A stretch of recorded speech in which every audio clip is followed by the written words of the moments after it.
You know, I had a good friend that just got into it, Scott Jorgensen, and you know, honestly, I just tagged along with him one day. I was looking for something fun to do that day, and you know, I had really no intention of, I guess, getting this far with it, but you know, I had fun and just kept going back because it was something new, and then you know, it became one of those things like, well, I think I want to fight once, and you know, and then one fight turned into 30s or 28 or whatever it's been. So you know, it's one of those things you just kind of just kept leading me in different directions, and you know, and it you know, kept capturing my interest more and more. So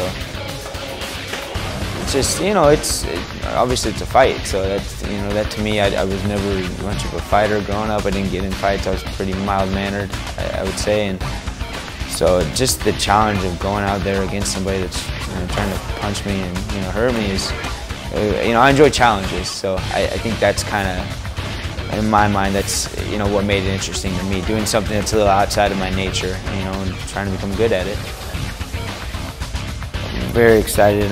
It's great, you know, I always get a really warm reception. I always feel, you know, the crowd behind me, and I enjoy that. You know, I've fought in different countries. I fought all over this country, and you know, I know what it's like to not have the crowd support. So, you know, but at the end of the day, it's just me and him in there too.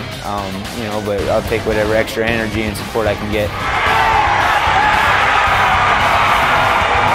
I'm expecting a good fight. He's tricky on the ground. You know, he's got some things I'll have to watch out for. You know, I kind of know what his game plan is. You know, it seems to be, you know, you can see it every fight. You know, he likes to attack your knees and ankles, and you know, it's my job just to not let him do that and impose my will on him. So he's a tough guy. He's been in there with some tough dudes, and I know I've got my work cut out for me. So it stops being fun.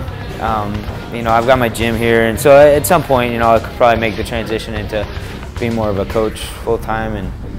But you know, my body still feels good. My mind enjoys it. So, you know, and just go till I stop feeling that way about it.